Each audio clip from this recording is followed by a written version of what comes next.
The Lotus Sutra. Translated from the Chinese of Kumar Jiva 2007. By Tsugunari Kubo and Akira Yuyama. Chapter 19.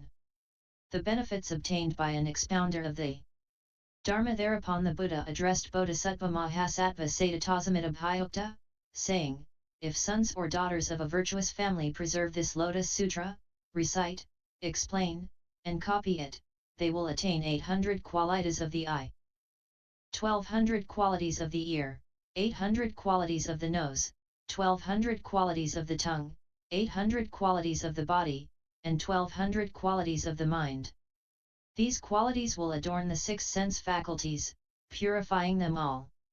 Through the natural bodily eyes given them by their parents, which are thus purified, those sons and daughters of a virtuous family will see the mountains, forests, rivers, and oceans both within and beyond the great manifold cosmos, all the way from the lowest hell up as far as the highest summit of the universe.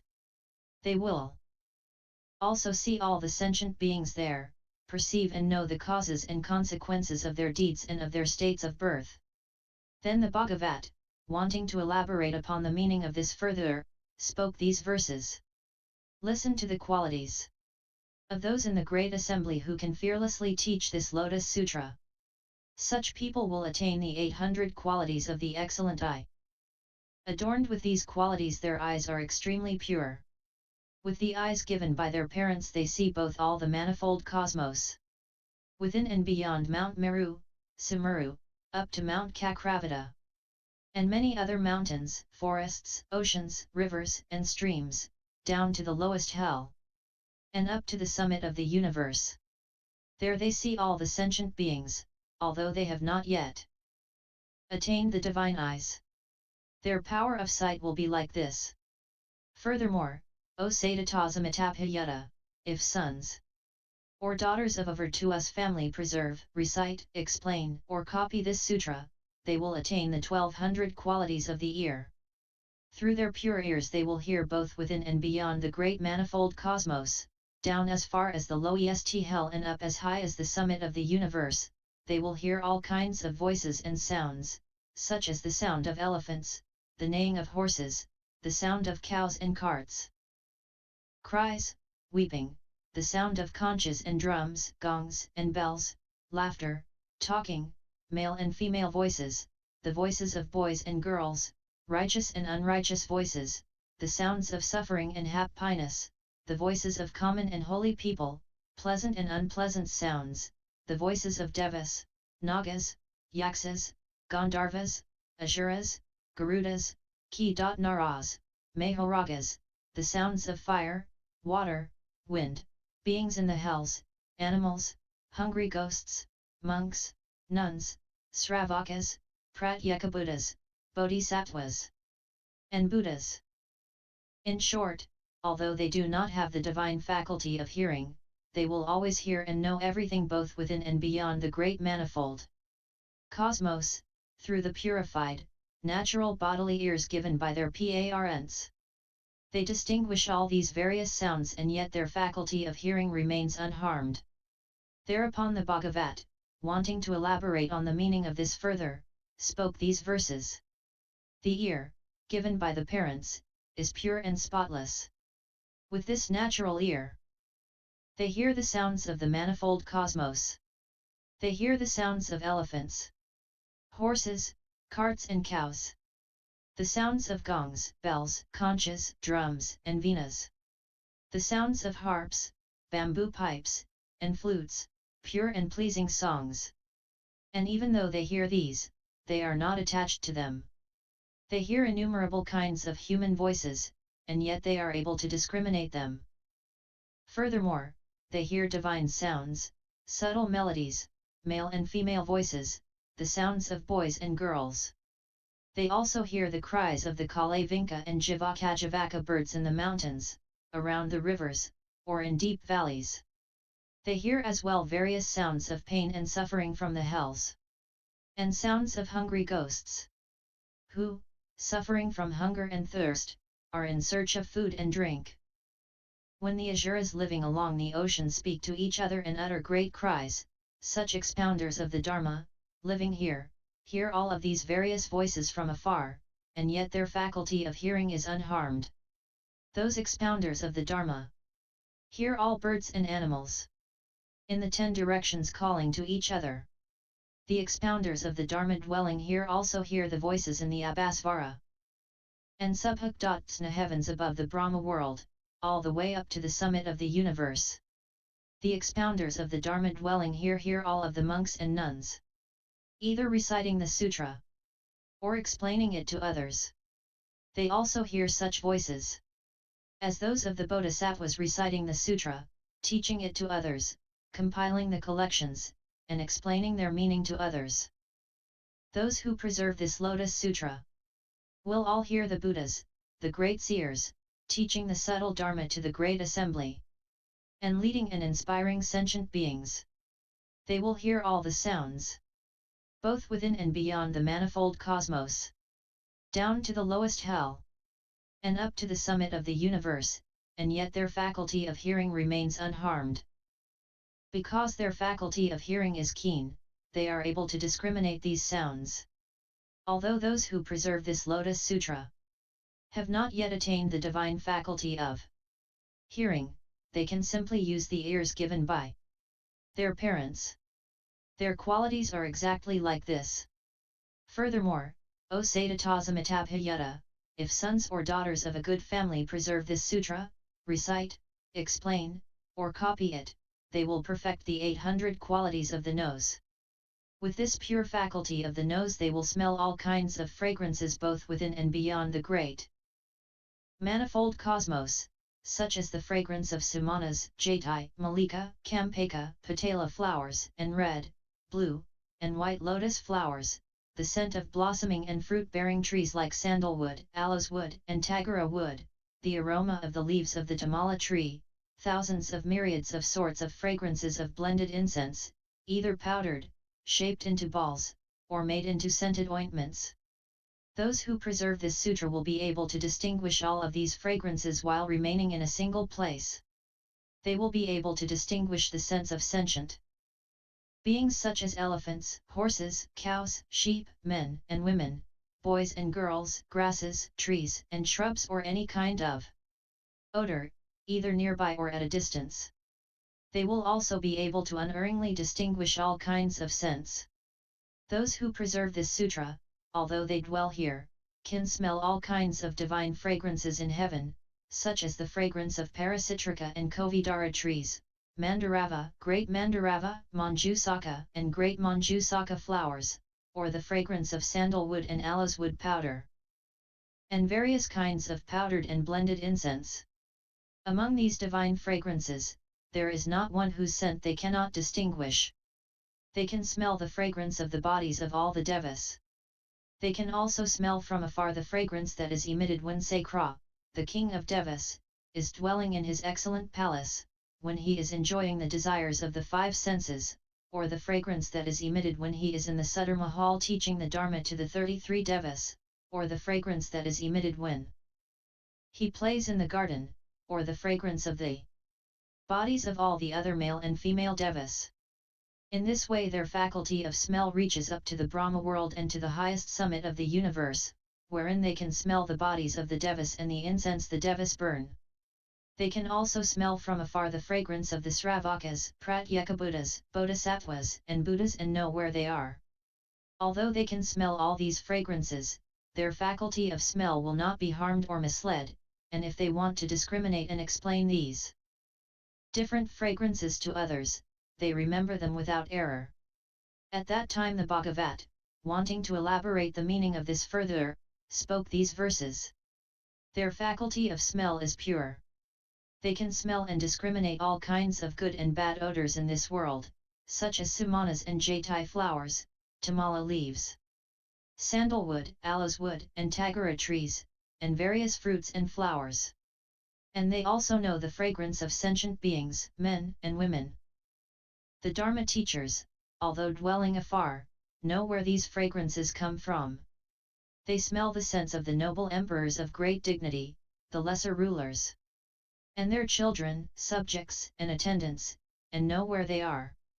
They can smell the fragrance of the rare jewels that they wear, their underground treasuries, and the noble emperor's bejeweled queens, and also know where they are.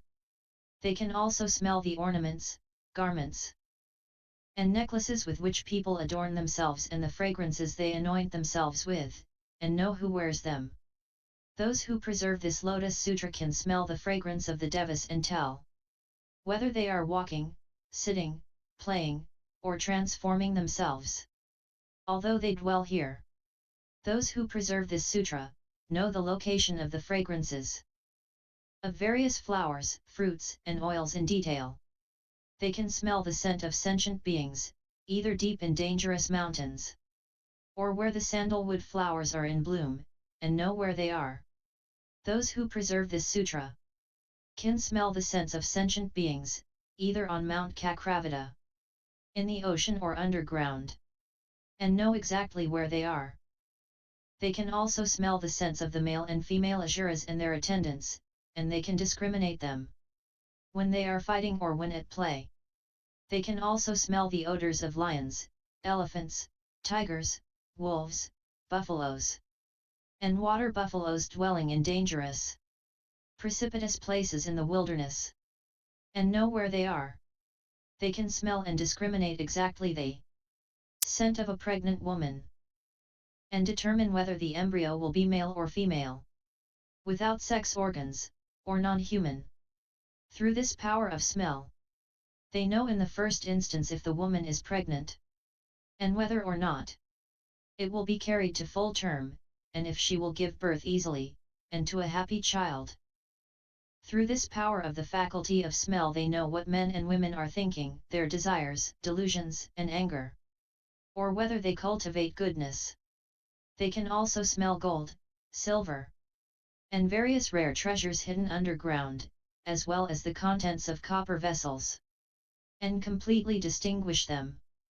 They can smell various necklaces, and know whether they are valuable or not, even when their prices are undetermined, where they come from and where they are now.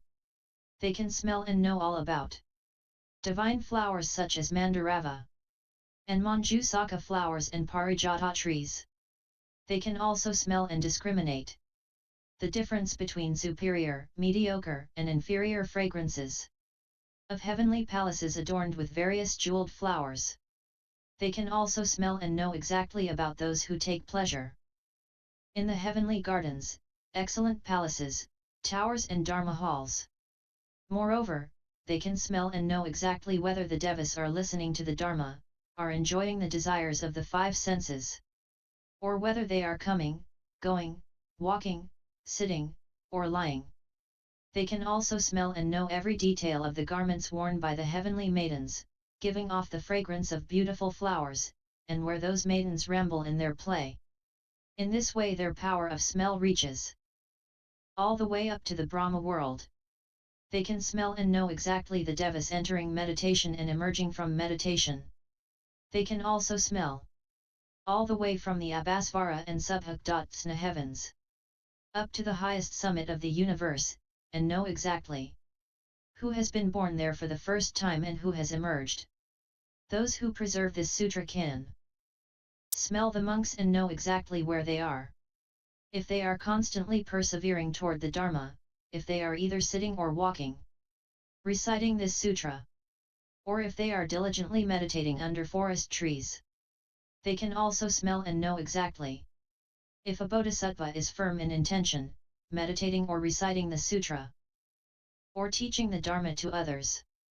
They can also smell and know exactly if the Bhagavat is being honored by all, and if he is teaching the Dharma out of his compassion for sentient beings. Moreover, they can smell and know exactly if the sentient beings in the presence of the Buddha are joyfully listening to the sutra, and are practicing according to the Dharma. Those who preserve this sutra will attain a faculty of smell such as this, even before the Bodhisattva's faculty of smell that is attained from the incorruptible Dharma. Furthermore, O Satatasamita-bhiyukta, if sons and daughters of a virtuous family preserve, recite, explain, or copy this sutra, they will attain the 1200 qualities of the tongue. All that they taste, whether of good or bad flavor, savory or bland, bitter or astringent, will, through their pure faculty of tongue, come to taste just like the heavenly nectar of immortality, and they will find nothing unpleasant. If they expound the teaching to the great multitude with their tongues, their voices will be profound and touch the heart. All those in this multitude will be gladdened and pleased. Furthermore, Sakra, Brahma and other Devaputras and heavenly maidens, hearing a sequence of their teaching expounded with such profound voices, will all come to hear it. Dragons, the daughters of Nagas, Yaksas, the daughters of Yaksas, Gandharvas, the daughters of Gandharvas, Asuras, the daughters of Asuras, Garudas, the daughters of Garudas, Ki-Naras, the daughters of Ki-Naras, Mahoragas and the daughters of Mahoragas will all approach, respect, and honor them in order to listen to their teaching. The monks, nuns, laymen and laywomen, kings and princes, ministers and their attendants, and the lesser noble emperors and great noble emperors adorned with the 7 treasures and their 1,000 princes and their attendants of the inner and outer households will enter the palace and listen to the teaching. Since these bodhisattvas expound the teaching skillfully, the Brahmins, householders, and the people of their land will attend and honor such bodhisattvas until the end of their lives. All the Sravakas, Pratyekabuddhas, bodhisattvas, and Buddhas will always wish to see them. Wherever this person may be, he will teach the Dharma in the presence of the Buddhas there. He will thus be able to preserve the Buddha Dharma entirely as well as utter the profound word of the Dharma.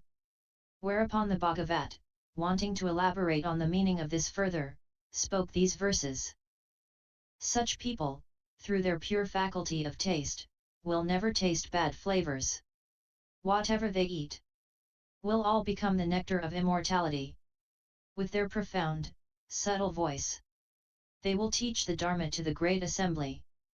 With various explanations and illustrations, their teaching will touch the hearts of sentient beings. All those who hear them will be gladdened and honor them with the best offerings. All the Devas, Nagas, Yaksas and Asuras will come together and listen with respect to the Dharma. If these expounders of the Dharma want their subtle voice to penetrate throughout the manifold cosmos, it will reach wherever they wish. The great and lesser noble emperors, and their 1,000 princes and attendants, will always come and listen to the Dharma with their palms pressed together, and with respectful thoughts. All the Devas, Nagas, Yaksas, Rakshasas, and Paisakas, with joyful minds will also always rejoice to come and honor them. All the Devas, such as Brahma, Mara, Isvara, Mahesvara, will always come to them. All the Buddhas and their disciples, hearing the sound of his teaching, will always remember and protect him, and at times appear in his presence. Furthermore, O Satatasamita-bhiyukta, those sons and daughters of a virtuous family who preserve, recite, explain, and copy this sutra will attain 800 qualities of the body. Their bodies will be as pure as clear lapis lazuli and sentient beings will gladly look upon them. Because of this purity of body, everything will appear therein, the sentient beings in the great manifold cosmos, when they are born or die, whether they are superior or inferior, whether they are fair or ugly, whether they are in the good or bad states of being. The mountain kings, such as Mount Kakravata, Mount Mahakakravata, Mount Meru or Mount Mahameru, as well as all the sentient beings who dwell there, will all appear in their body. All those who dwell down as far as the lowest hell and up as high as the summit of the universe will appear in their body. Wherever those Sravakas, Pratyekabuddhas, Bodhisattvas, or Buddhas are, the Buddhas teach the Dharma, and will appear with their physical images in their body. Thereupon the Bhagavat, wanting to elaborate on the meaning of this further, spoke these verses. Their bodies are extremely pure like clear lapis lazuli. All those sentient beings who preserve the Lotus Sutra will gladly look upon them. Just as all physical images reflect in a clear mirror, the Bodhisattvas will see in their own bodies everything in this world. They alone see it, while no one else does. All those sentient beings, devas, humans, asuras, hell-dwellers, hungry ghosts, or animals in the manifold cosmos will also appear in this body. with their physical images. All the heavenly palaces, which reach as high as the top of the universe, Mount Kakravata, Mount Meru, Mount Mahameru, and the oceans will appear in their bodies. Those Buddhas, Sravakas, or Bodhisattvas, heirs of the Buddhas, who are either alone, or who teach the Dharma to the assembly, will all appear in their body. Even though they have not yet attained the Dharma body, which is subtle and without corruption, everything in this world will appear in their pure physical bodies. Furthermore, O Satatasamita-bhiyukta, a son or a daughter of a virtuous family who preserves, recites, explains, or copies this sutra, after the parinirvana of the Tathagata will attain 1200 qualities of the mind. Through their pure faculty of mind, on hearing but a single verse or a single line, they will become versed in the immeasurable and limitless meaning. If, after having understood this meaning, they teach a single line or a single verse for the period of 1 month, 4 months, or 1 year, all the teachings they expound will be entirely characterized by the mark of truth, in accordance with its meaning. If they teach the works on worldly affairs, treatises on political science or enterprise, all these will be in harmony with the true Dharma. They will completely know the minds of those sentient beings who pass through the 6 transmigratory states in the great manifold cosmos, their workings, shifts, and fallacies, even though they have not yet attained the uncorrupted wisdom. Their faculty of mind will be pure just like this. Whatever this person contemplates, judges, or expounds will be nothing but the true Buddha Dharma, which has also been taught in the sutras by previous Buddhas. Thereupon the Bhagavat, wanting to elaborate the meaning of this further, spoke these verses. The minds of such people are pure and transparent without impurity. Through their faculty of intellect they will know the superior, mediocre, and inferior teachings. On hearing a single verse, they will thoroughly penetrate the immeasurable meaning. Thus they will teach the Dharma little by little for a period of 1 month, 4 months, or 1 year.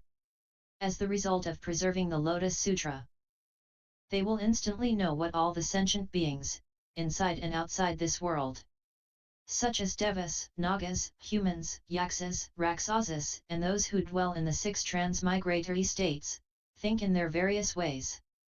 They will hear and completely preserve the Dharma which the innumerable Buddhas in the 10 directions, who are possessed of the marks of 100 merits, teach for the sake of sentient beings. They contemplate the immeasurable meaning, and they teach the Dharma in immeasurable ways. They will neither forget nor be confused from the beginning to the end because they preserve the Lotus Sutra. They will completely know all aspects of all dharmas, and discern the meaning according to the sequence. They will be versed in names and words and expound in accordance with this knowledge. What they teach is the Dharma that has all been taught by the Buddhas of the past. Because they expound this Dharma, they will have no fear among the people. Those who preserve the Lotus Sutra possess the pure faculty of mind just like this. Even though they have not yet attained the stage of non-corruption, they will previously have had the characteristics described above. These people preserve this sutra and dwell in the marvelous stage. All the sentient beings will rejoice and revere them. They will illuminate and explain the teaching with thousands of myriads of kotis of skillful words because they preserve the Lotus Sutra.